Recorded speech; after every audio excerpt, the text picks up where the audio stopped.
درود بی پایان به ایران، درود بی پایان به همه شما دوستان عزیزی که بیننده این برنامه هستین. در خدمت شهرام سنجابی گرامی هستم با 38مین برنامه از مجموعه تاریخ آذربایجان. ما در برنامه گذشته داستان ترور ناصرالدین شاه بود و ورود به دوره حکومت یا سلطنت مظفرالدین شاه و شروع شورش‌ها که اون برنامه اونجا تموم شد. حالا الان ادامه میدیم در دوره مظفرالدین شاه و ماجرای شورش‌هایی که در جاهای مختلف ایران شکل میگیره. یواش یواش میریم پیش شهرام سنجابی گرامی. شهرام جان درود بر شما. درود بر شما افشین نازنین و درود بر همه بینندگان گرانمایه کانال ارزنده شما و درود به همه هممیهنان راستین و ایرانیان آزاده و مبارز در سراسر جهان. خوشحالم که باز هم در یک برنامه دیگه در خدمت شما گرامیان هستم و میتونم در واقع حقایق تاریخ ایران رو باز همراه با آذربایجان رو در خدمت شما عزیزان با شما به اشتراک بگذارم. سپاسگزارم. ما هم خوشحالیم که شما رو داریم تو برنامه. ما سراپا گوشیم شهرام جان. خواهش میکنم. در برنامه پیشین اشاره کردیم به چگونگی به حکومت رسیدن مظفرالدین شاه و اینکه دوران کوتاه و 10 ساله مظفرالدین شاه در واقع همراه شد با سفرهای متعدد و بی‌حاصل مظفرالدین شاه از سویی که هزینه‌هاش بر خزانه پادشاهی و گردن مردم ایران سنگینی میکرد و از طرف دیگه شورش هایی که شروع میشه در شهرهای مختلف، در تهران، در تبریز و مشهد، به خاطر بحث گرانی و کمبود نان که در مورد علل کمبود صحبت کردیم در برنامه قبلی. حالا چه خوشسالی چه ظلم و ستم بی‌امان در واقع ملاکان، حتی حکامی و ملایانی که دست به دست هم داده بودند و با استفاده از اون اختیارات بی حد و حصری که داشتند اینها میرفتن و گندم رو احتکار میکردن. یعنی میرفتن از کشاورزان با قیمت خیلی پایینی خریداری میکردن، انبار میکردن و با هر خوشسالی بهانه‌ای داشتن تا به قیمت‌های بسیار گزاف این در واقع گندم ها رو به مردم نگونبخت ایران در اون دوران که مهمترین در واقع غذاشون نان بود در واقع بفروشن. به هر حال در واقع یکی از دلایلی که اون اندیشه عدالتخانه، چون پیش ما قبل از بحث مشروطیت و شکل مجلس مهمترین خواسته مردم عدالتخانه بود، یعنی آن چیزی که حالا امروز بهش میگیم دادگستری. اون وضعیت خانخانی به اصطلاح هرج و مرج، هرکی که در زمان ناصرالدین شاه ایجاد شده بود و دست قدرتمندان رو به ظلم و ستم به مردم باز گذاشته بود. حالا به قول خودشون رعیت باز گذاشته بود، هر کاری که دلشون میخواستن انجام میدادن و کسی رو در واقع پاسخگو نبود و مردم جایی رو برای دادخواهی نداشتن، چون اصلا چیزی به اسم دادگستری وجود نداشت، چیزی به اسم قوه قضاییه وجود نداشت. یک سری محاکم شرع بود که این ملایا میشستن و خود ملایا خودشون یک پای این غارت‌ها و جنایت‌ها بودن. و وقتی که این قضیه دیگه بالا میزنه و میرسه به نان رو در واقع هدف میگیره و مردم میبینن که مهمترین علت در واقع اینه که این حکام و این ملاکان و این ملایان هر کاری دلشون میخواد میکنن، حتی تا اونجا دیگه گستاخ شدن که نان مردم رو ازشون میدزدن. یعنی در واقع در اینها رو به مرگ تدریجی محکوم کردن. دیگه جان به سر میشن و کم کم زمزمه شکل میگیره که آقا ما باید توی مملکت عدالتخانه‌ای باشه که ما بتونیم در واقع دادخواهی کنیم و حق خودمون رو از این ستمکاران بگیریم. به هر روی ما حالا بحث نان و شورش نان رو ادامه میدیم. در سال 1284 شورش بسیار بزرگی در مشهد رخ میده و جالبه که علت این شورش هم این بود که خود حاکم مشهد احتکار کرده بود قلعه رو و نان رو گران کرده بود و مردم در واقع اونجا شورش بزرگی به راه میفته. دقیقا خیلی عجیبه که این ماجرا به صورت دیگر در ایران امروز داره تکرار میشه. بلایی که مثلا امروز می‌بینیم جمهوری اسلامی داره سر دلار میاره، یا به تعبیر سر پول ملی ما میاره و دلار هر روز میره بالا و مردم هی فقیرتر و فقیرتر میشن، سفرهشون کوچیک‌تر میشه. دقیقاً در زمان قاجار به شیوه حالا کمتر پیچیده و نسبتاً ساده‌تر در اون زمان انجام شده. من اینجا در واقع برنامه رو با یک نوشته از وزیر مختار اون زمان بریتانیا به نام اسپرینگ رایس در واقع آغاز میکنم. ببینیم چی میگه. ایشون در نامه خصوصی که مینویسه میگوید به امنای عالی رتبه کشور امر شده است نان ارزاق مورد نیاز تهران را به هر نحوی که شده است تامین کنند. تهران چون بحثش بسیار حساس بوده، مثل امروز، چون پایتخت بوده و حکومت قاجار محل استقرار اصلیش اونجا بوده، یه جوری می‌خواسته در واقع مردم تهران راضی نگه داره. اما چون خود این افراد، یعنی همین به اصطلاح این حکام، جزء همان مالکان زمیندار هستند که گندم‌های خود را به قیمت‌های بالاتر احتکار کرده‌اند، اوامر شاه را به این نحو اجرا می‌کنند که جلوی ورود گندم و جو را به تهران از دهات اطراف پایتخت می‌گیرند و گندم‌های متعلق به خودشان که در انبارها تل شده است به بالاترین قیمت زمان قحطی می‌فروشند. بعد حتی در اصفهان کار به جای میرسه که مردم حمله میکنن به خانه یک آخوند معروف به اسم آقا نجفی که حتی این آقا توی جریان جنبش تنباکو بود، ولی اینجا قشنگ داشت احتکار میکرد و مردم حتی زدن خواستن اینو لطوپار کنن که ضلع‌السلطان پسر ناصرالدین شاه و حاکم معروف اصفهان که حالا زمانی بشه راجع بهش صحبت خواهیم کرد مانع این قضیه میشه. خب من یک لیستی از شورش ها رو و زمانش رو برای شما میگم که تا ببینید که اوضاع چقدر وخیم بوده. در تهران و ورامین در سال 1277 شورش داریم، در قزوین 1277 همون سال، در تبریز دوباره همون سال شورش میشه، باز در فسا نزدیک شیراز، تهران و کردستان در سال 1278 یک سال بعد شورش داریم. در مشهد و تبریز دوباره ما شورش داریم 1282. در بهبهان 1283. در تبریز 1284. در مشهد 1284 که صحبتشو کردیم. تهران و اصفهان 1281 و باز هم تهران 1284. به هر روی مظفرالدین شاه چاره‌ای که حالا داشت، کارهای مختلف حالا تلاش می‌کرد که در واقع این ماجرا رو کنترل کنه. به شیوه پدرش سعی کرد نان و گوشت از مالیات معاف نگه داره، اما این قضیه رو جواب نداد.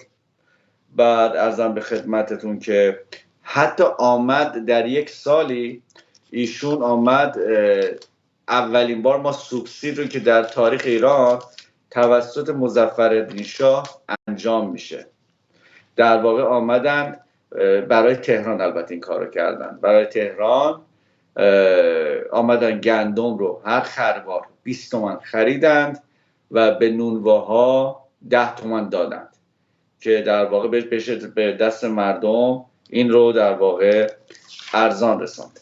ولی خب این داستان ادامه پیدا میکرد و نتایج بسیار مهم سیاسی خود و اجتماعی خودش رو داشت. اولین قضیه بحث شورش نان داشت این بودش که اقشار مختلف مردم در واقع همدیگر رو پیدا کردند و با هم متحد شدند. خب این خیلی مهم بود. این مردم مثلا دیدن هست اقشار مختلف، چه میدونم یکی بقال، چقال، بازاری، اینا وقتی در کنار هم قرار گرفتن، اون احساس همبستگی که باعث اعتماد به نفس و قدرت مردم بوده در اینا شکل میگیره و اینها پیش زمینه در واقع انقلاب بزرگ مشروطیت میشه. یعنی کم کم همین شورش های کوچک در شهرهای مختلف منجر میشه نهایتاً به ماجرای مشروطیت. دوم، حضور در واقع اجتماعی و گسترده زنانه. زنان در شورش نان نقش بزرگی داشتن.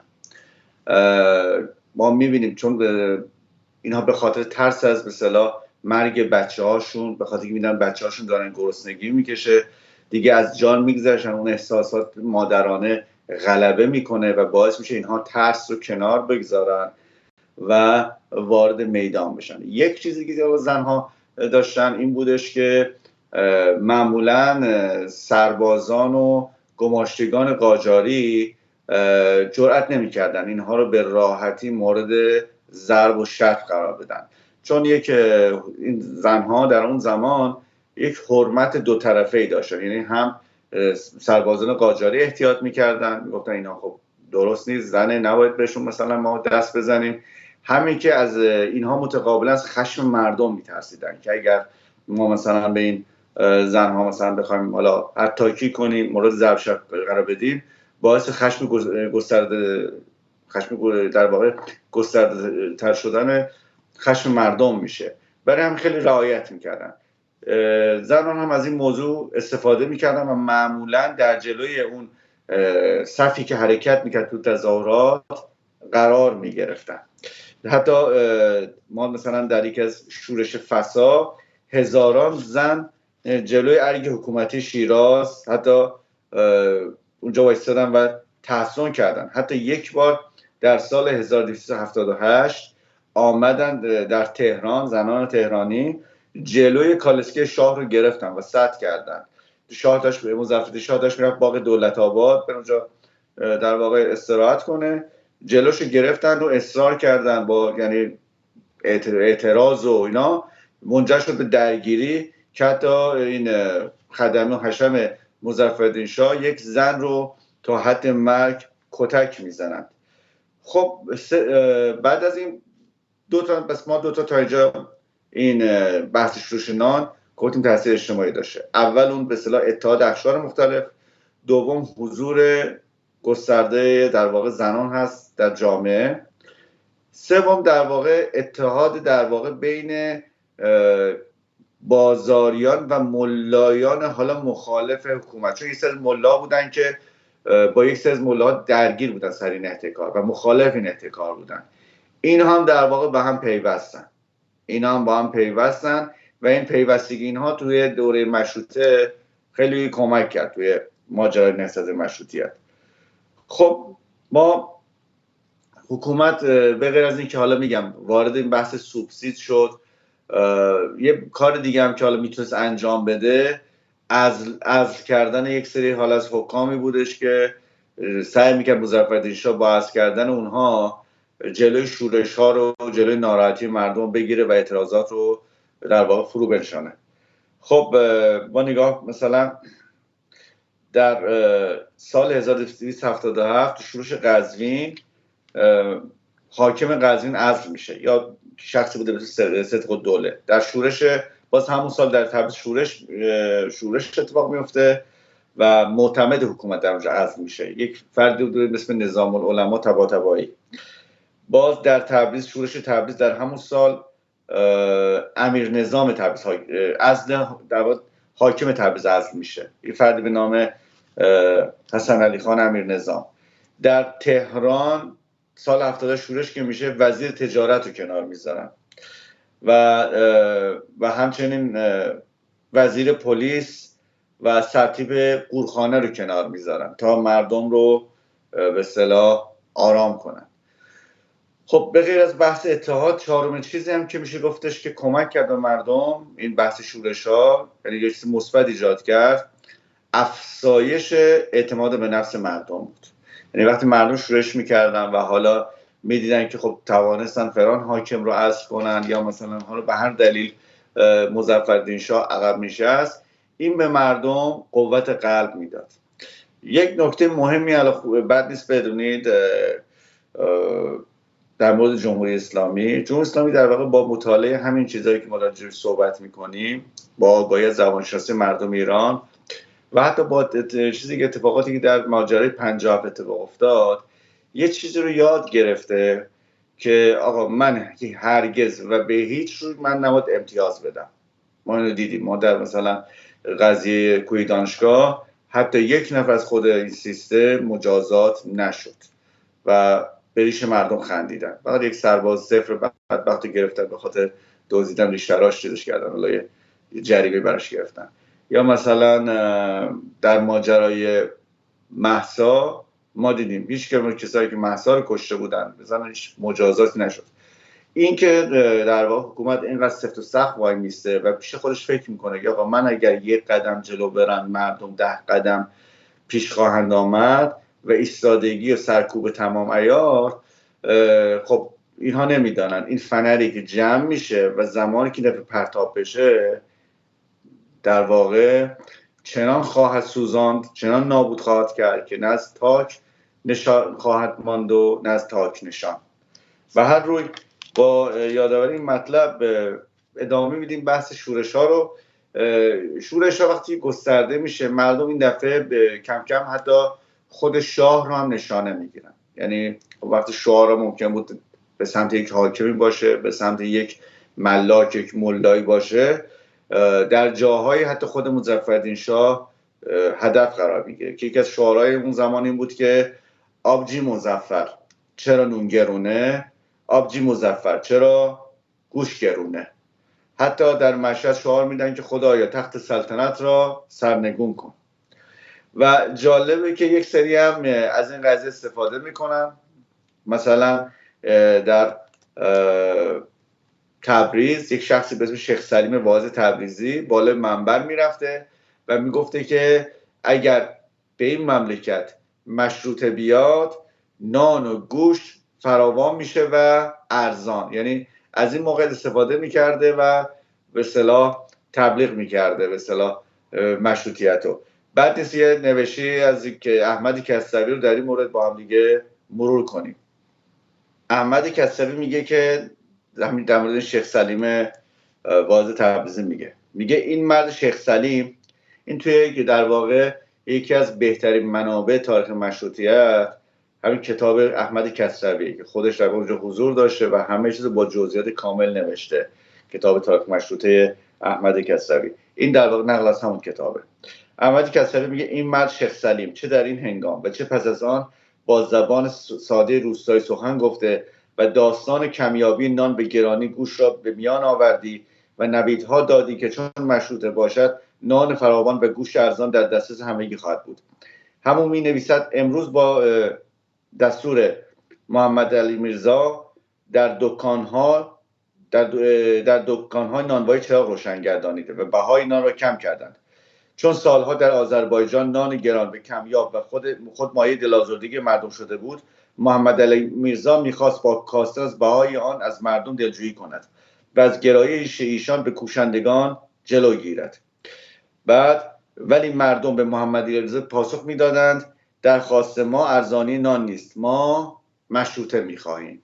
یعنی ببینید این ماجراش به اینجا میرسه که زمانی که محمد علی میرزا ولیعهده و سعی میکنه حالا مردم رو آروم کنه، مردم دیگه به اینجا میرسن که دیگه میگن ما دیگه بحث ما دیگه نان هم نیست، حالا دیگه ما مشروطه میخوایم. این در واقع تلاش کردیم که هممیهنان رو با این فضای ملتهب اون زمان جامعه آشنا کنیم و چه حرفایی داره زده میشه و چه اتفاقاتی داره میفته.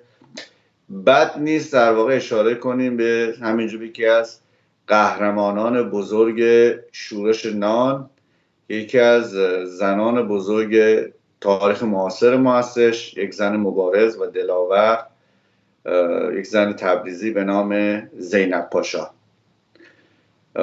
زینب پاشا در واقع یک اعجوبه شگفت انگیزی بود. البته واقعیتش رو بگیم زنان ایرانی یکی از قوی ترین زنان دنیا هستن و ما میبینیم در همین 40-45 سال 46 سال با اینکه این رژیم به وحشتناکترین حالت ممکن زنان رو سرکوب کرد، تو سرشون زد، تحقیرشون کرد، همه کاری باشون انجام داد. زنان از پا ننشستن، تحصیل کردن، کار کردن، سعی کردن مستقل باشن. حتی ما میبینیم الان در همین ایران حتی زنانی که فقیر هستن، بچه دارن، بیوه هستن، چطوری سعی میکنن شرافت خودشون رو حفظ کنن در واقع خانواده خودشون رو حفظ کنن و نمونهشو خیلی داریم. هرچند جمهوری اسلامی تلاش کرده از زن ایرانی 2 تا چهره در واقع نشون بده و ما معرفی کنه به عنوان نماد زن ایرانی. یکی در واقع همین به اصطلاح پیروان خودشه، این ولایت مدارها، این فاتی کمانده ها. تیپ و چهره دومی که جمهوری اسلامی دستگاه تبلیغاتی پروپاگاندای وزارت اطلاعات تلاش میکنه از زن ایرانی به ما نشون بده، همین در واقع زنهایی هستن، همین شبیه همین چیزایی که با عرض معذرت بهشون میگن پرستو. اینها رو نشون میده که بله زن ایرانی اینجوریه، یعنی نماد بسیار زشتی از زنان ایرانی به ما نشون میده. ولی ما دیدیم که بانوان ما در واقع با این همه فشار و گرفتاری که براشون درست کردن، حتی با اهریمنخویی ها، اهریمنگری تلاش کردن با لطایف الحیل زنان و مردان رو در روبروی هم قرار بدن که ما دیدیم در این سالهای اخیر چقدر طلاق و جدایی ها منجر شد. ولی باز دیدیم زنان ما فرزندان مبارزی رو در واقع تربیت کردن که ما نسل مبارزی به ما تحویل دادن، همین بچهای دهه 80، همین بچهای دهه 70 که حداقل 3 تا خیزش بزرگ رو با خون پاکشون رقم زدن، چه در سال 96 98 و چه در سال 1401. من از همینجا به بانوان شریف میهنمون، به ویژه مادران جانباختگانمون درود میفرستم و از همینجا دست و پای تک تک مادران جانباختگان رو از همینجا میبوسم. خب با این یادآوری میریم به سراغ زینب پاشا. زینب پاشا در واقع از زندگیش اطلاعاتی که ازش داریم، دختر مرد فقیری بوده به اسم شیخ سلیمان در محله عمو زین الدین تبریز به دنیا میاد. با نام‌های مختلف ازش یاد شده: بیبی شاه زینب، زینب باجی، زینب دهباشی، الگزی یا دختر مردم یا دختر ملت. ایشون در واقع با 40 تا زن تبریزی کار خودش شروع میکنه. گروه مسلح تشکیل میده بر ضد محتکران و حکام قاجاری. در ماجرای تنباکو نامش بر سر زبانها میفته، زمانی که ناصرالدین شاه تهدید میکنه بازاری ها رو و میگه بازارها رو باز کنید.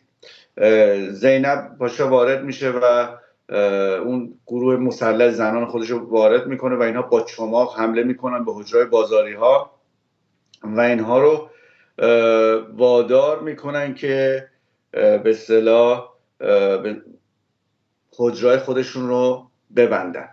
و هر جا زینب پاشا میرفت، مثلا میدید مردم نشستن، یک جمعی از مردها نشستن بی تفاوت هستن، مثلا در مساجد و غیره، میرفت و سعی میکرد با سخنرانی های آتشین اصطلاحاً اینها رو به سر غیرت در بیاره. مثلا اون زمان قشر خاکستری که اون زمان بودن، با این سخنان سعی میکرد اینها رو تحریک کنه. من یکی از سخنرانی هاشو، قطعه‌ایش رو در واقع به فارسی ترجمه شده رو براتون میگم. میگه اگر شما مردان جرأت ندارید جزای ستمپیشگان را کف دستشان بگذارید، اگر می ترسید که دست دزدان و غارتگران را از مال و ناموس و وطن خود کوتاه کنید، چادر ما زنان را سرتان کنید و در کنج خانه بنشینید و دم از مردی و مردانگی نزنید. ما جای شما با ستمکاران می جنگیم. و بعد از گفتن این حرف، این روسری خودش رو در میاره، پرت میکنه به وسط مردها. این دعوای تبدیل میشه به یک حرکت مبارزه. اون زمان همین یاران زینب پاشا، این خانم هایی که بودن که حتی بعدها رسیدن به 3000 نفر هم میرسن، وقتی میرفتن یک جمعی از مردان رو میخواستن تحریک کنن، همین کار میکردن، این لچک رو در میآوردن و پرت میکردن به سمت مردا که شما سرتون کنید و به اصطلاح ادعای مردانگی نکنید. خب این وسط مشخص میشه کسی که در واقع مثلا احتکار میکرده خودش مشهد بزرگ تبریزه که حتی صدای خود ملا هم در میاد بر علیه مشهد و بر علیه این حتی میرن، بر علیه حکومت میرن تو کنسولگری روسیه به اصطلاح تحصن میکنن. حتی مشهد میخواست 3 بار فرار کنه، جلوشو میگیرن. باز همین زینب پاشا زنای تبریز جمع میکنه، باز یه تضاد بزرگ راه میندازن بر علیه همین مرشد و حکومت شلیک میکنه نیروهاش و 3 تا زنم کشته میشن و کم کم شعار نان تبدیل میشه به شعارهای سیاسی و علیه سلطنت قاجار. خب این نمونه از شورش‌هایی بود که زینب پاشا داشت راه مینداخت در تبریز، زن مبارز. یکی از ماجراهای معروفی که شورش‌های معروفش بر علیه والی آذربایجان، شخصی بود به اسم عبدالرحیم قائم مقام، این پیشکار وقت آذربایجان بود. زمانی که والی شهر تبریز میشه شروع میکنه به احتکار کردن و قحطی گرانی نان وجود میاره و زنان وقتی میرن دوباره مردها بی تفاوت هستن، مثلا بعضی وقت دیدید مثل همین گشت ارشاد میفته به جان زنان و مردها نگاه میکنن، اینا به همدیگه خبر میدن و شروع به همدیگه میگن که مسلح بشین و حرکت کنیم. اول میرن یک بازار اسم بازار دلال زن در تبریز، اونجا رو میبندن، بعد میرن به سمت راسته بازار که در واقع محور اصلی بازار تبریز، اونجا رو میبندن و حرکت میکنن با چماق به سمت پل قاری. ما ترکی بهش میگیم قاره کرپوسه، تبریز همه میدونن کجا رو دارم میگم. یک پل قدیمی هستش که حالا گویا زمانی که اونجا حالا میساختن یا بعد از ساختش یه پیرزن با موهای سفید هم اونجا میشسته. در زبان ترکی هم به ترکی آذری هم زنی که مثلا خیلی پیر شده باشه موهای سفید داشته باشه بهش میگن گاره. بعد واسه همین اونجا معروف شد به گاره کرپوسه، یعنی پل قاری. خونه این والی هم اونجا بوده. وقتی این والی میبینه که اینا دارن میان با صدای فریاد زنان رو میشنوه، از ترسش دستور میده که شلیک کنن. تعداد زیادی رو زنان کشته میشن و این در واقع این شورش که من صحبتشو میکنم اواخر ناصرالدین شاه، زمانی که مظفرالدین شاه ولیعهد بوده و این بسیار به خبرش به مظفرالدین میرسه. مظفر قول میده که در واقع قیمت ها رو به قیمت عادلانه برگردونه. زینب پاشا ول نمیکنه، میگه مردم به این حرفا گوش نکنید، قیام کنید تا کلا ماجرا رو تموم کنیم. یعنی همچین شخصیت داشته زن. یکی از ماجرای معروفی که زینب پاشا خلق میکنه. یا یک آخوندی بوده به اسم نظام العلما. این نظام العلمای تبریزی، این مال دوره مظفرالدین شاه، داستانی که تعریف میکنم.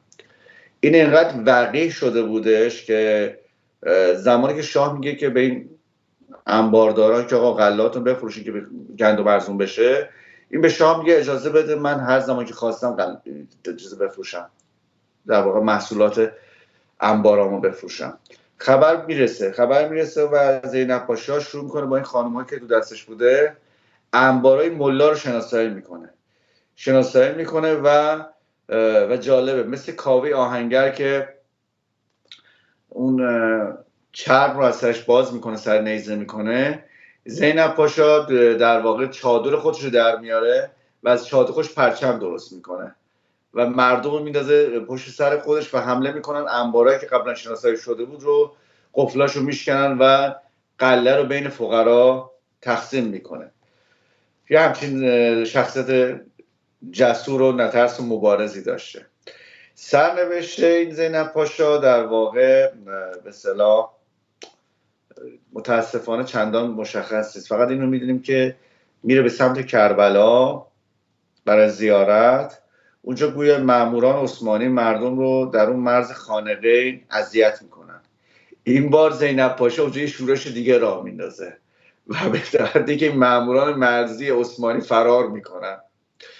و حالا درباره زینب پاشا میگن که زینب پاشا به کربلا رفت و دیگه هم بر نگشت و حالا حرف حدیث زیاده، میگن همونجا فوت کرد و دیگه کسی اون رو ندیدیم. بانه بزرگوار روش شاد باشه. من یک اشعار یک شاعر تبریزی به نام فرخ میرزا رو درباره این زن دلاور و نستوه سروده شده رو براتون میخونم. شعرش به ترکیه و به فارسی براتون ترجمه میکنم. میگه حکم لده زینب پاشا جمله اناس فراشا سیز بازار باسن داشا دیانه باغلیم جلم پتاوامه باغلیم جلم. فارسیش این میشه که زینب پاشا فرمان داد به زنان و فراشا که بازار رو به سنگ ببندید، منم چماقم رو حاضر کنم. و پاتابه رو بپیچم به پا. اون چیزی که قدیما خانم‌ها به پای تو ساق پاشون میپیچیدن اونو داره میگه. این نمونه از اشعاری که در حق این زن دلاور سروده شده و میشه گفتش که اسطوره مقاومت و مبارزه است که امروز می‌بینیم دختران و زنان دلاوریشون زنده یاد آیلار حقی، نیکا شاکرمی و سارینا و ندا آقا سلطان در واقع همون راهی رو رفتن که زن دلاوری مانند زینب پاشا رفت. و البته از این جمع حالا جالب بدونید که هم ندا آقا سلطان و هم آیلار حقی و هم حدیث نجفی هر سه آذربایجانی هستن. البته خب مهم نیست، همه در واقع فرزندان ایران هستن. فقط اشاره میخوام بکنم که فرزندان آذربایجان هنوزم که هنوزه به عشق ایران جانشون رو به دستشون گرفتن و پا به میدان میذارن. بر روی با این اشاره به این شورش‌ها و قهرمان بزرگ این شورش‌ها این بحث رو من اینجا پایان میدم و اگر پرسشی هستش من در خدمتتون هستم. سپاسگزارم شهرام جان. و این بانی بزرگ زینب پاشا هم واقعا جالب بود. من خودم اصلا نشیده بودم تا راجع به ایشون و خیلی جالب بود. ممنون از این که مطرح کردی. پس ما همچنان در دوره مظفرالدین شاه هستیم و اتفاقات زیادی که در راه که منجر میشه به انقلاب مشروطه میمونه برای جلسه بعد. سپاسگزارم ازت. سپاسگزارم. بدرود.